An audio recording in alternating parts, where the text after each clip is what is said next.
This door has been closed with a padlock. A chalk-drawn number on the board says, number 11. No reply. It's a solid lump of metal, but the shackle is deeply corroded. A solid pair of chain cutters would make short work of it. Why would we want to break into some random citizen's apartment?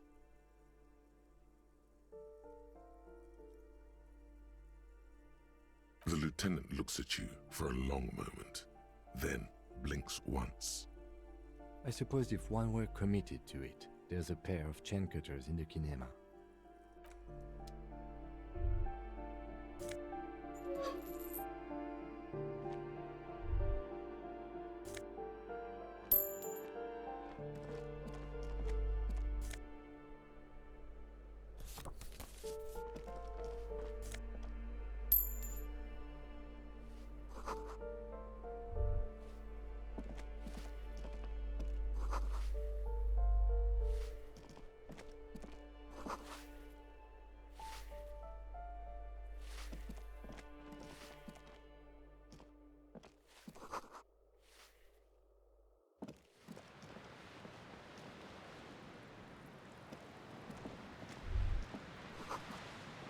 A shift in temperature, the air chills around you.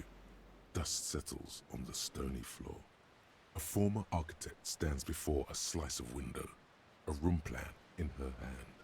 A cold wave has made the air in the building stand still and frozen, with temperatures falling down to minus 20 degrees Celsius. Is red from the cold. She's breathing on her fingers, clasping the plan. Traces of sadness are visible in her expression. Faint pencil lines on paper depict the same place, but a missing eastern wall connects the room with the neighboring apartment. Ideas for arranging the furniture have been jotted down. It's clean and empty, with new tapestry embellishing the walls. A standard HB graphite pencil has fallen off a three-legged stool in the middle of the room. She had an eye for beauty.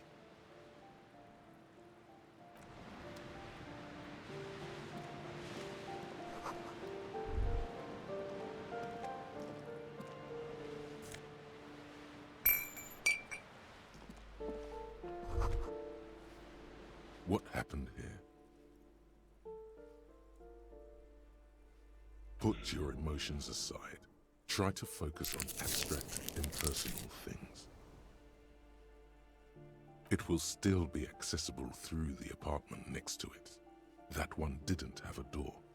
Sadly, nothing of great value remains here. Indeed.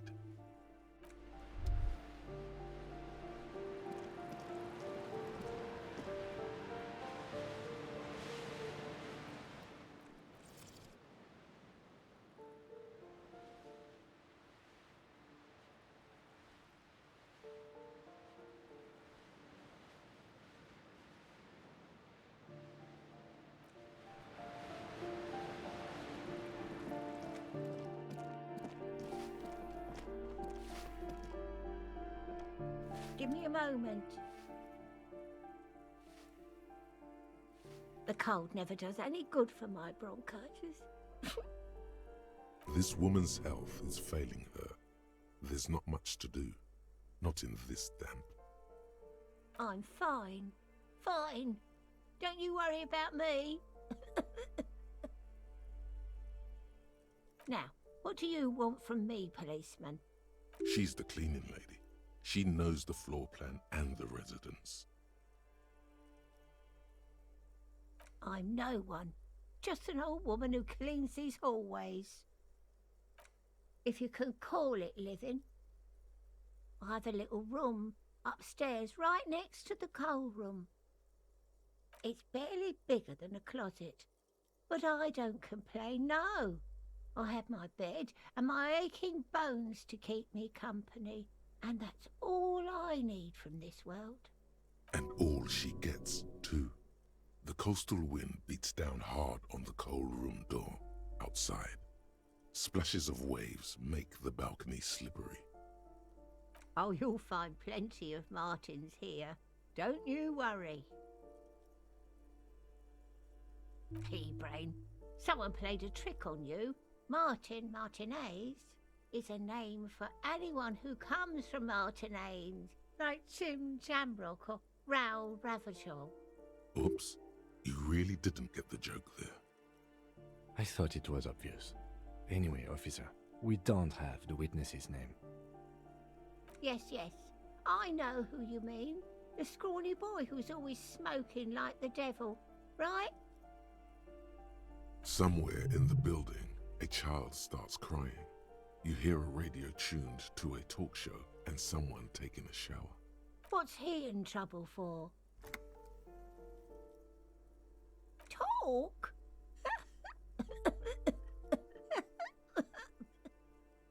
He lives upstairs in room 28.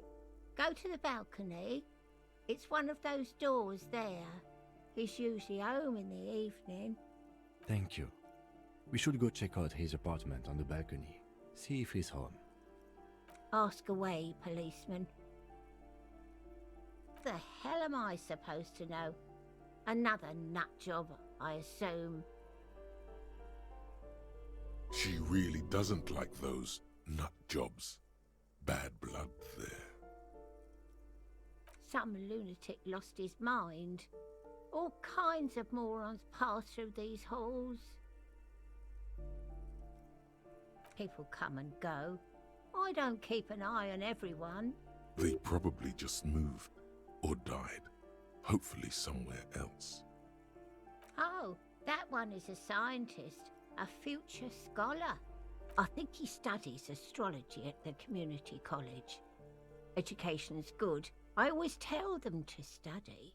Something to do with all those stars around his door. He asked me to leave his drawings up on the wall. That's what I said. Astrology.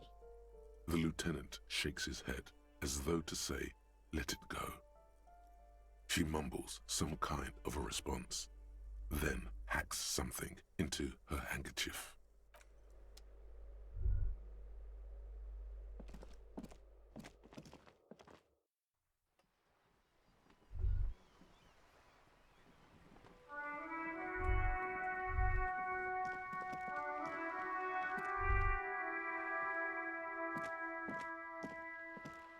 The streets will flow red once more, a great torrent rushing down Rue de Espérance. You wait and see.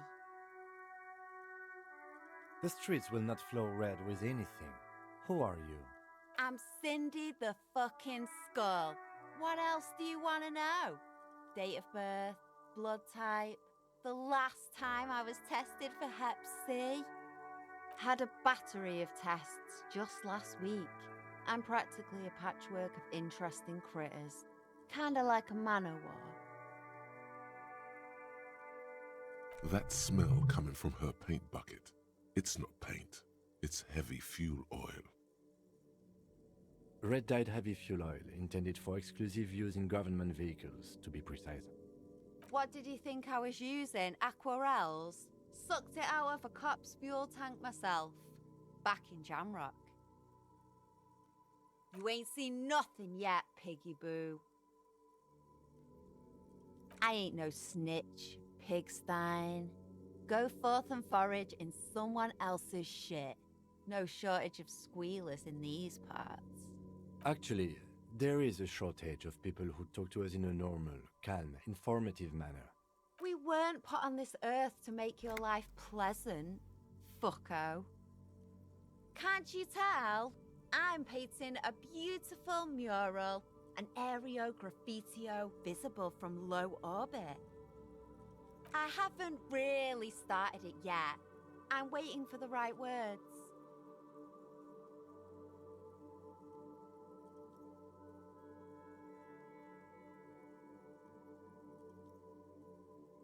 Have you ever tried your hand at graffitio?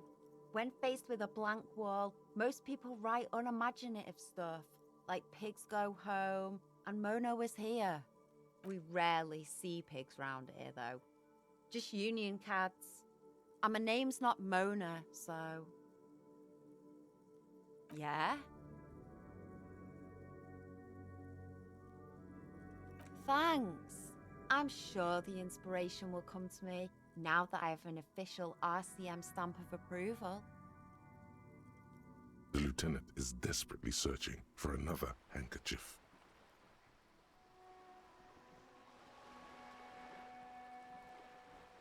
Hatred, disgust, it's difficult to tell which of the two is more present in her girlish features. The woman on the boat does not notice her staring. That Ozon whore. Someone's got to keep an eye on her. Ozon is an archipelago 2 days' travel away from Rivershaw. Its moneyed residents, used to posh restaurants and upscale boutiques, rarely have reason to visit Martinaise. On a first-name basis with her, are we? Piggy's moving up in the world. Have you got a crush on her? Aching for an opportunity to defend her honor? Watch your back, Ungulate. You've got eyes on you.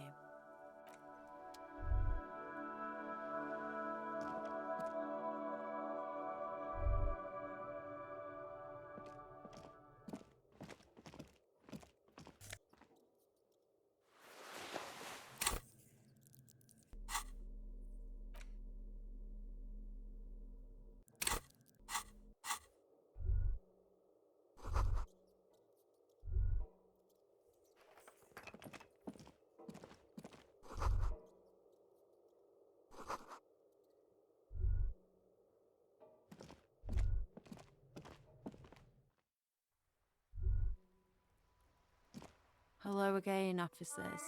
Have you come to admire my mural? Ooh, not only have you found my address, you've discovered my biggest secret. I'm a coal miner. It doesn't have to do anything at all. Nothing does. Like me. Right now, I'm doing nothing at all. Does anyone in a city like this? Yes. I keep hoping a shaft will collapse on me, but somehow it never happens. Shoot, Piggy. It's what you do, isn't it?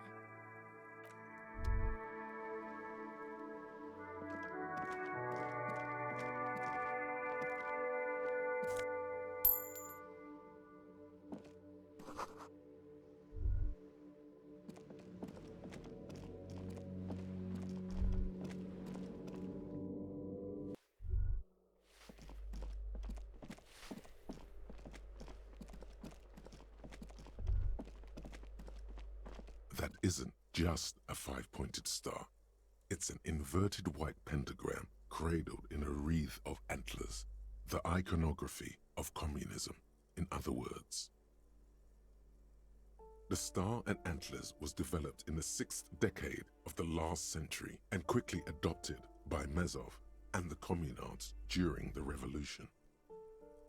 Even today, half a century after, the star and antlers retains the ability to evoke hope, disappointment, and fear in equal measure. Because white is the color of peace, to symbolize the toppling of the old order. Also, some social democrats were already using it. The wreath of antlers represents a natural crown. It was about building a society that could exist in accord with the natural world, and at the same time above it. Nothing at all yet. Right now, it's just meaningless shapes on a wall.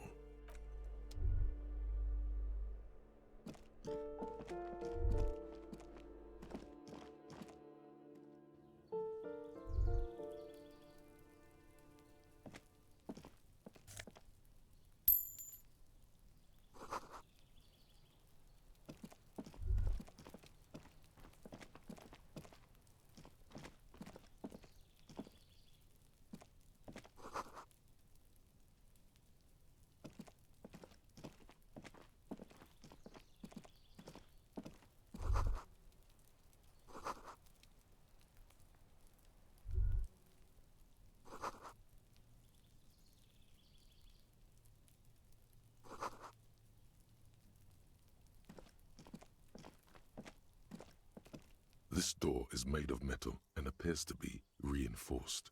Someone here really values their security. Number 28. This is where the cleaning lady said the smoker on the balcony lives. Let's see if anyone's home. Knock on the door. No one answers. Looks like the young man we are looking for isn't home. I think our best chance to catch him is in the evening. We should return tomorrow after we have finished with our day's work.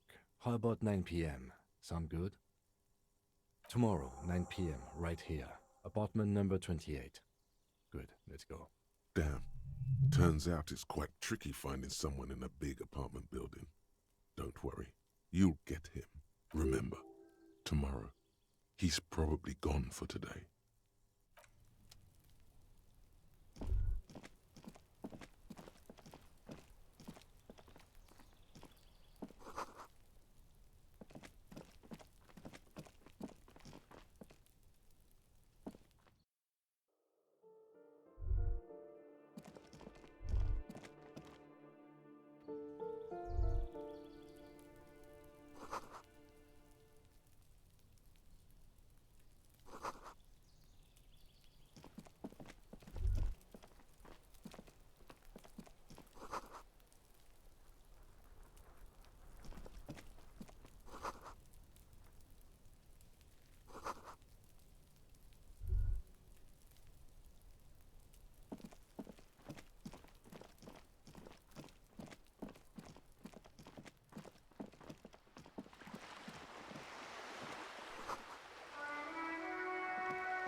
There are clothes inside. Cheap second-hand clothes, smelling of strangers' body odors. Don't be shy. These are premium class clothes. Good quality fabrics, best retro design. Save the economy with your style, officer. You find your hands deep in tattered and faded garments made from weird polyester blends that make your body itch and sweat in all the wrong places. Economical, but also trendy. Look first-hand, buy second-hand. Keep the economy moving.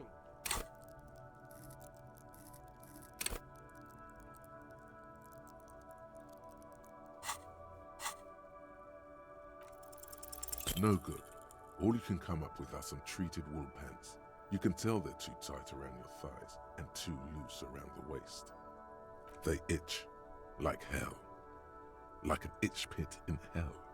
The itch is so bad you'll want to smash someone's face in. All natural materials, see? Real wool, 100% skin friendly, and they're yours for only 2 real.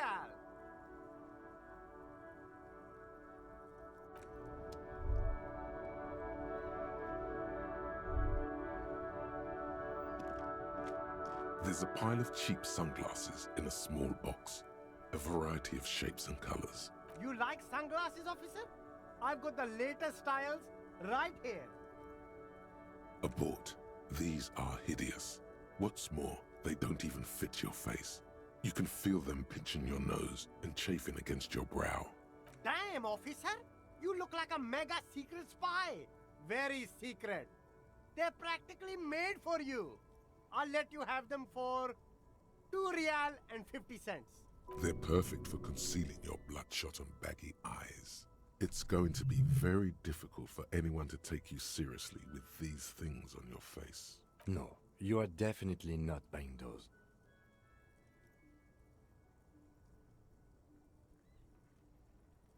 No, I can't. We can't walk around with you looking like this. Okay, fine. Go ahead. If you want to look like a walking midlife crisis, then who am I to interfere? These are all boring. Boring third-rate ho-hum sunglasses made of cheap Cerise plastic, the kind of plastic that melts in the sun. Those UV stickers are almost certainly just there for the show. If anything, these lenses probably direct more UV light into your pupils. A UV magnifier. These are all first-rate sunglasses. Premium design, superb material, very cool, UV resistant. These will definitely keep your eyes safe and cool while doing your dangerous police work. No luck. All you find is this lime-colored cellophane visor, produced by a bargain sportswear brand called Amphibian, apparently.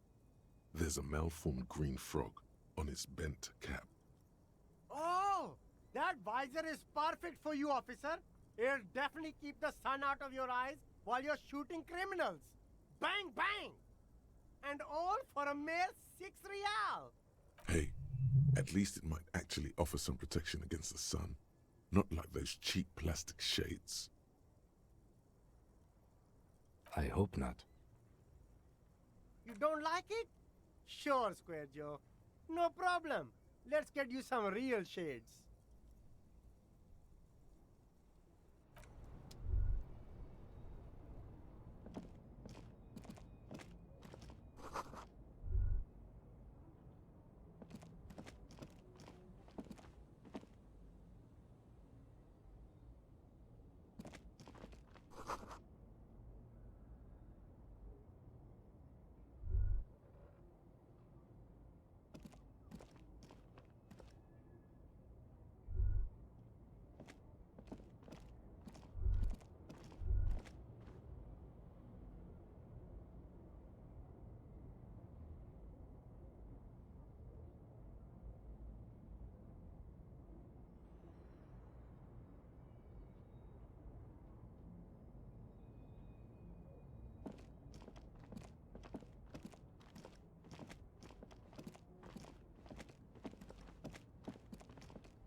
Life doesn't need to be a struggle. I'll be with you in a moment, officer. Let me just finish my sandwich. Talk to angry old René first. Have you no shame? Whining about your back every time you bring out the measuring tape. René, you're a man with a fork in a world of soup. Please, let's just try to enjoy the game, all right? Look, in his hand, going into his mouth, the sandwich. It's hauntingly beautiful. I'm trying to, but you keep breaking my concentration. You're old. I can see that. We're both old. Now stop grabbing your ass like it's a girl. These manly men are playing balls. This is a ball game. Grab a ball and play it. Don't ask questions. Shoot first. Ask questions never. No, you got this. There's the ball. You're the game. See? Your munching and complaining have ruined my concentration. Ah, mon Dieu. The pain in my back is unbearable. I can't even say if it's in my back or hip anymore. Feels like it's in both. I hope you pass out from it, you goddamn jellyfish. Men like you are the reason this nation is sinking. Trying to throw something as close to a predetermined point as possible. Measuring. This must be the age-old game of petanque. Shush. Ignore them. They don't know what they're doing. They're old. You are letting down yourself and the team. Get in the damn game already. Doesn't matter what team. Pick a team. Any team. The blue team. You're letting them down. Get in the game and throw the goddamn ball. Eyes on the ball, Dinky Winky.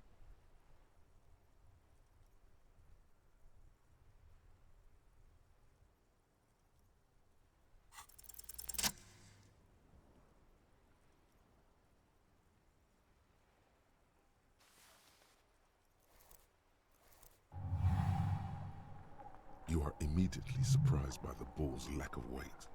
No matter, you'll make it work. God, this is right. You feel the familiar tremble of excitement and adrenaline that precedes every victory. Time as frozen. The cold metal ball is surprisingly smooth against your neck. It has a pattern on it, probably a sponsored ball.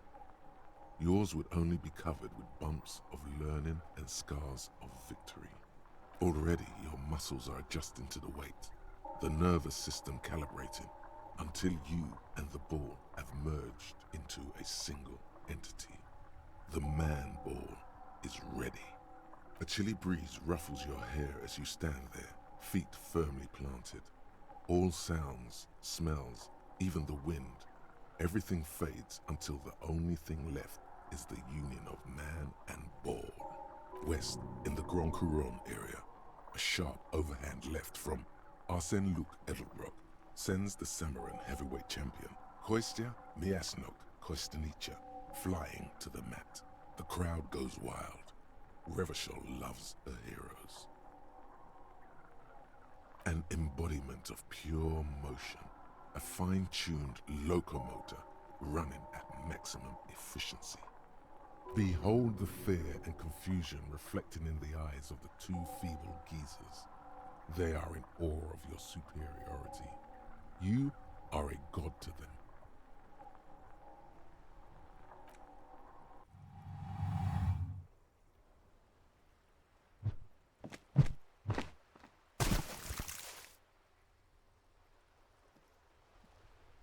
Merde! Bordel de merde! What the hell is your problem?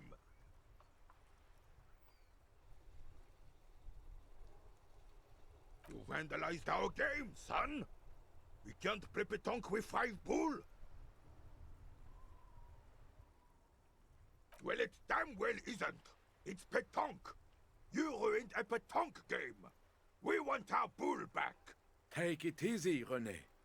This is just a misunderstanding, isn't it, officer? No harm done. Of course there's harm done, you orange slug. You are as a goddamn bull.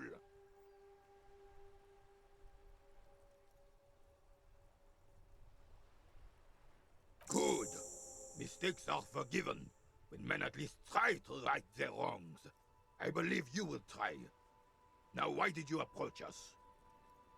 Unfortunately, I don't. Unlike most of the locals, I have no qualms about assisting law enforcement. But this affair has passed me by completely. In Martinaise, the Union is the law, so can you really blame them? Cop is a pejorative term. I don't have a problem with policemen. On the contrary, I admire the effort to bring order to our streets. If I knew, I would not be afraid to tell you. I simply don't. I'm an old man, not a coward. The daily business of the riffraff no longer concerns me. Yes, the terrain here provides an interesting variety to a familiar game. No, it was left by heavy artillery fire. Heavy artillery fire, you say? That's the best kind of artillery fire. Very interesting. Why what? Because that's what happens when communards hijack your country, execute your supreme leadership, and turn your capital into a slaughterhouse. You use heavy ordnance to clean up your home. Sadly, no. It was the foreigners who brought them to their knees. We fought valiantly. Too valiantly. So valiantly we got licked. Should have fought dirty, like they did with their suicide sex cult propaganda and mad anarchist women strapped to shrapnel bombs. We didn't though, and we lacked caliber. God bless him, but the suzerain's cannons simply weren't big enough. It was probably a bit more complicated than that. Because this place is a damn beachhead.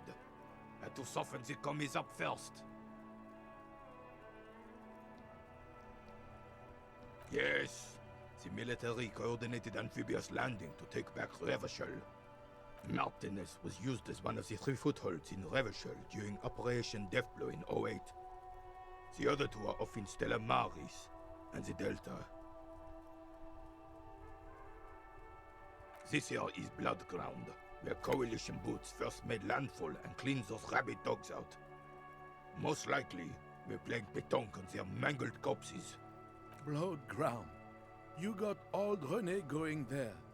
Like he isn't hungry enough already. Damn right, son. They laid the fire of hell on the city before they stormed it. And it worked, too. He approves of this radical approach, knows it was necessary. The rest of the city got cleaned up, but Martinaise they keep as a monument. And now the Union Socialists are practically running the place. Well, it's your own damn fault. You, we, the coalition, Revachol, whoever you want to blame, never finished the job. Officially, the party never surrendered. Of course they still hold influence. You don't even begin to truly understand the players at the table, let alone the specific circumstances surrounding the... What do you think?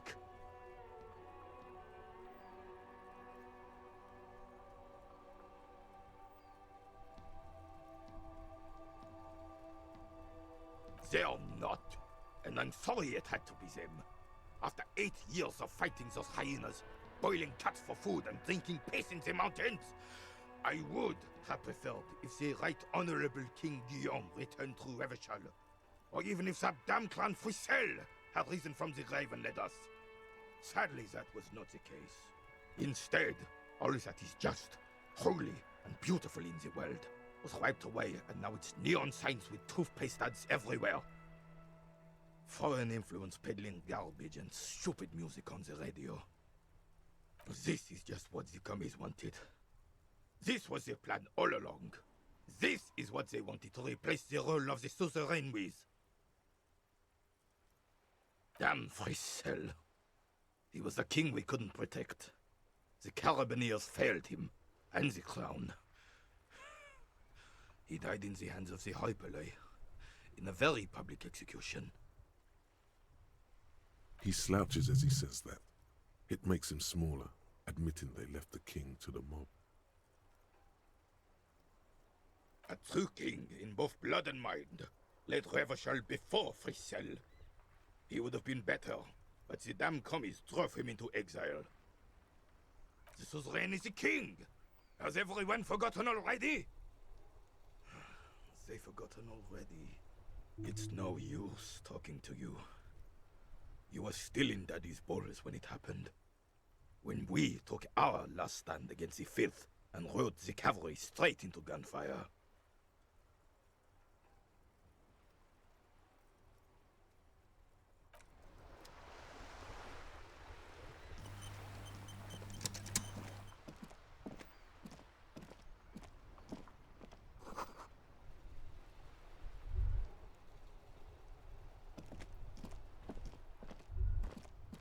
This Postlavantorie mail collection box has been heavily vandalized with graffito. A closer inspection reveals 2 bullet holes in the front.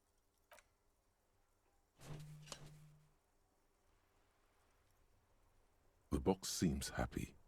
Eat shit pig, fucked by the coon, and St. G with a crown have been scribbled on it. Jenny is a whore, and best set mailbox also.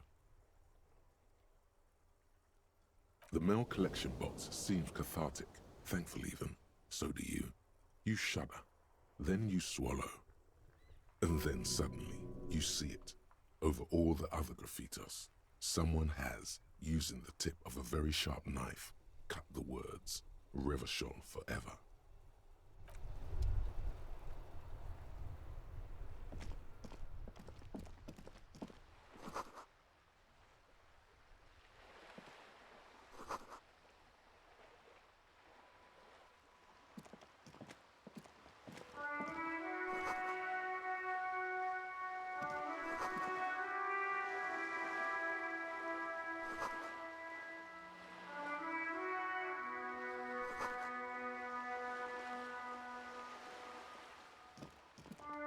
Hello, sir. Step right in. The store is open.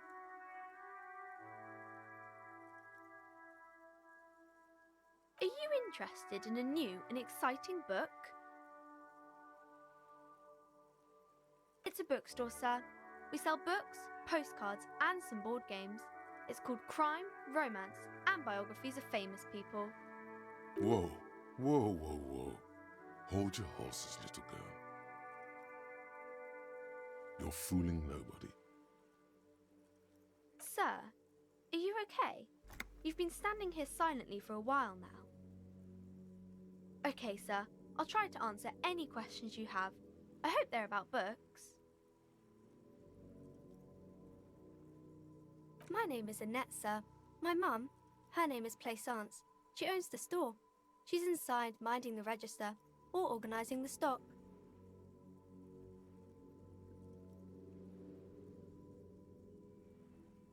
Feel free to step in and browse our wares.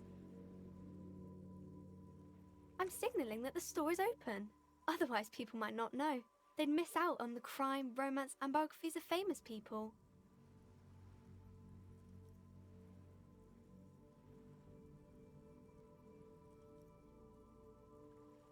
Thank you, sir. I'm happy to help Mum out with the store. I do my studies at home at the moment. I have to help Mum keep this place running. Mum says it's necessary to do both because it builds character. Mum says a proper worker is dutiful. That's how you get ahead in life. You succeed. There is stress and unease behind these words. She's reciting etiquette. Mum says it's peachy. She was a little afraid at first. There's talk about this house being cursed. Cursed in the way that makes them say that no business has ever really thrived here, sir. That they all go... Exactly, but we've been doing fine so far.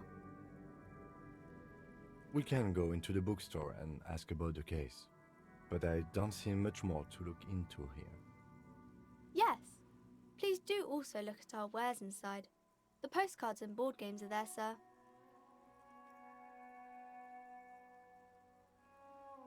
It does not manifest itself in any way. It does not exist. I liked it better when we were talking about whether it's appropriate to stand out in the freezing weather. No such thing. Anything else you wanted to talk about, sir?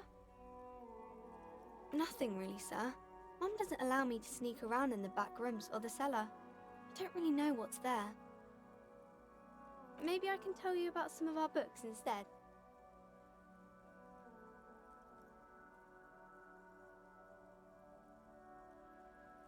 Crime fiction is about murders or burglaries or things like that, and the work of a policeman or a private detective who's trying to solve a crime and catch the criminals.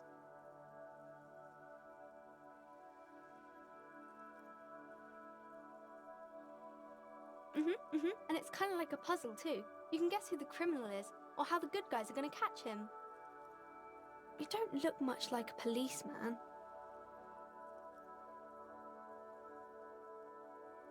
Didn't mean to offend, sir. Sorry, sir. It's just that you don't look like Dick Mullen.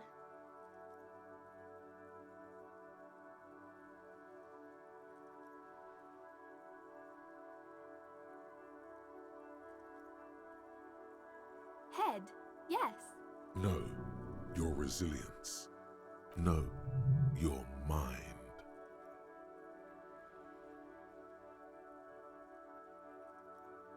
No, he's wicked smart in the stories. Like you, sir, of course. He's just a fictional character. He's no match for you. Maybe you can show me some real police work, sir. Like in the books.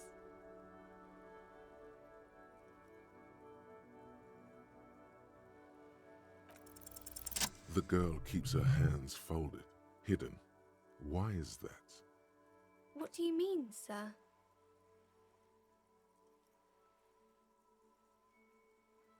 She looks around anxiously. Her hands remain folded in front of her. She doesn't want to show them. The lieutenant stands by, looking at the two of you with little interest.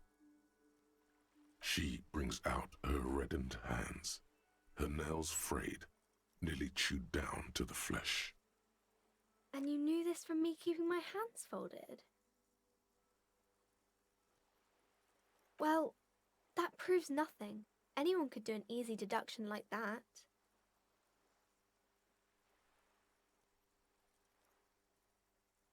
She nods, half provocative, half enthusiastic.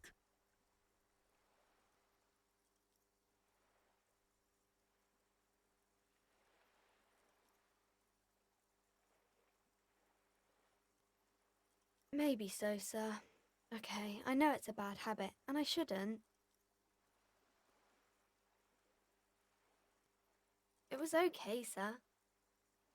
There's more that can be achieved here. Ask her to do the same. You're quite sober.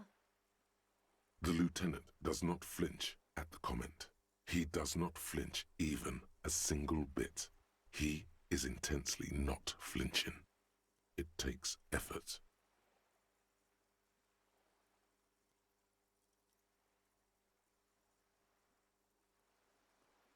I'm sorry, sir. I hope things get better soon.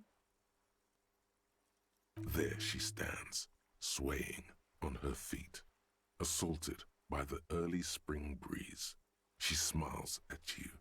The whole situation suddenly feels familiar. Somehow, there's something you're missing.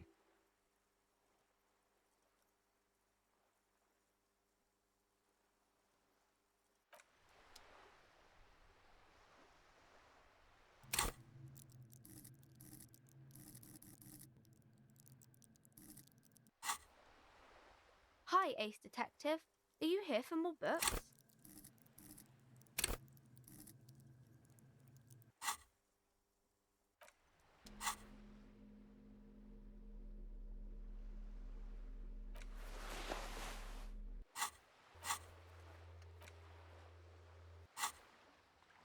Hi, Ace Detective. Are you here for more books?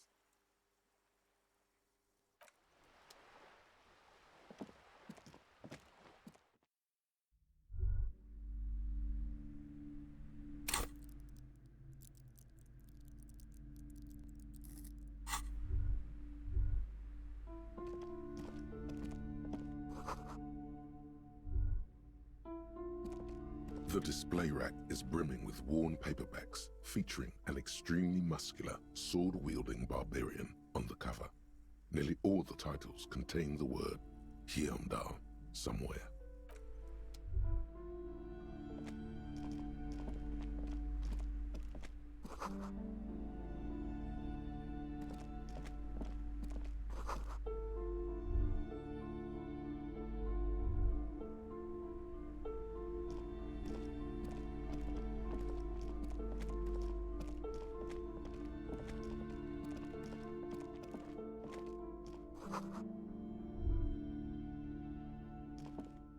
This bookstore is not strictly about crime, romance, and biographies of famous people. There's also a wide range of paranatural literature. Several maps have been attached to a bulletin board hidden inside the alcove. They're held up by small pins. The board has come loose from one corner. The maps look old and faded. Your eye catches a map of Insulinda, a map of Revachol, and a map of Martinaise. This large map displays archipelagos. You see a constellation of small dots on the light blue emptiness of the Insulindic Ocean. The largest in the northeast is La Caillou. You are here. Another, far away in the southwest, Seminese Islands, Ile de Fantôme. Ozon, Laurentide, Face à la Mer, Archipelagos, North Arcade Islands, all just specks of dust on the vastness of the Insulindic. On the edges of the map, the color fades into a blur of dotted lines, black and white, radiating outwards from you. The suzerain Revachol, with a radius of 80 kilometers, still the crown jewel of this Isola would be barely visible. You can, on Caillou, Revachol, a single black star, on Ozon, Fondelier, and Vilmandu, on archipelagos, Croyan Moran, Villiers, on Seminine, Olduvai, and on Laurentide, Deora of the Seven Seas. 850 million people live on these little dots, an oceanic world of culture and commerce torn apart by history. The ocean breaks apart into a tangle of cosines and azimuths, all pointing into pale nothingness. Windy is the north azimuth. Grad is the northeast azimuth. Samara is the east azimuth. Seol is the west azimuth. Isolas, they're called. You have little idea what they are. Distant stars, gods, but looking at them makes you feel almost non-existent. Whatever they are, the Isolas are immeasurably large compared to you, and very, very far away. Perhaps they are gods, gods of distance and outer dust. The north coast of a verdant island is shattered by the delta of a river. It is the River Esperance. Countless bridges put the shards back together, connecting city blocks to river islands. La Delta says a great artificial heart in the center, teeming with life forms and construction. To the east, rolling hillsides, Le Jardin, Stella Marie, the suburbs of Saint-Baptiste, swallowed up into the megacity. They sound rich to you. This is Revachol East. Hudon, it's somewhere to live, not bad. Then there's Jamrock. It's bad. People shouldn't live there, but they do. Then Forburg. It's almost as bad and much larger. Then Coal City. It's the worst. It's so small you can't even see it on the map. No, wait. There it is, north of Jamrock, the strip of coast next to the Greater Revachol Industrial Harbour. It looks downright despondent. It's almost Coal City, to be honest. No, Coal City is worse. A charred limb. Rain falls on its slick black streets. And then there's the burnt-out quarter in the heart of Jamrock. Is it cold in this bookstore? Or is it just you? No, this is somewhere to be. This is all you have. But it's still something. Streets and sodium lights, the sky, the world. You're still alive. It's not really a map. It's a tourist thing. a picture postcard with buildings on it, drawn from an isometric perspective. A date in the upper right corner says 48. Still, it's detailed. Could be pretty useful for scouting ahead. You see the jagged boxes of an industrial harbor, even the whirling in rags there. I'm sorry, officer. The map of Martinaise is the only one available. The other two are not for sale anymore. And besides, you could scarcely afford them. They're quite valuable, though they might not look it. The map of Martinaise is 90 cents, though. Yes, yes. Are you interested or not? Always good to be informed of your surroundings.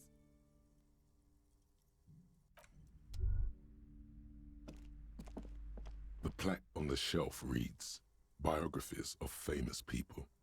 You see a large variety of names, none of which ring a bell.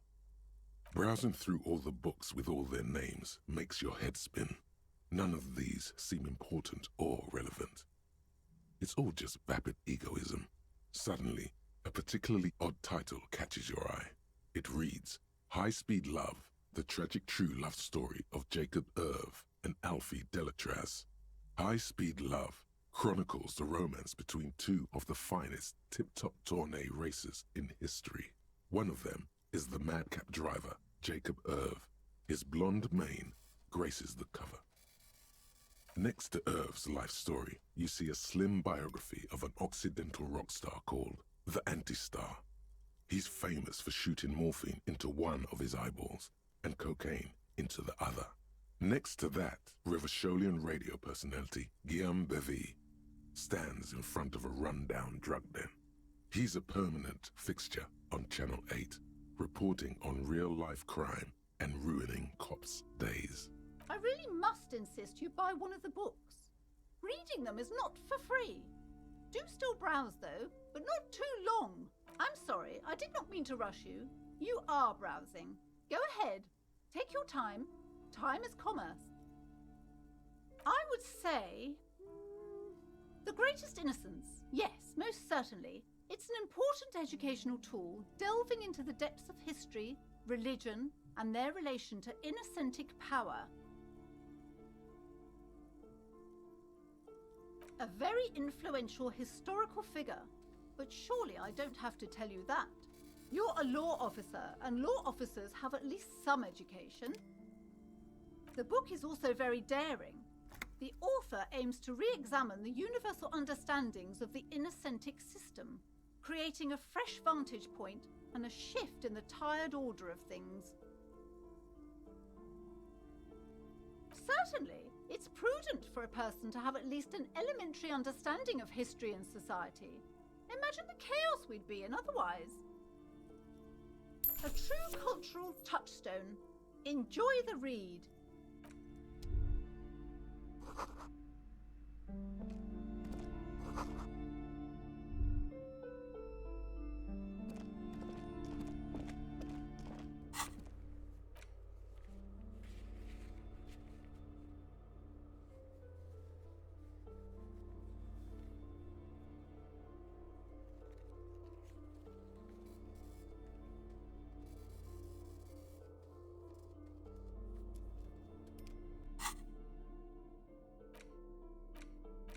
The worn map features the patchwork grid of the streets of Martinaise, with directions to appropriately touristy locations. Year 48 resides on the upper right corner. Your finger moves through the various streets, across Rue de Saint-Siileng and Rue Saint-Sipar, over Saint-Brun and Martinaise North. Finally, coming to a halt on the spot where you are currently standing, although the map gives no such indication itself.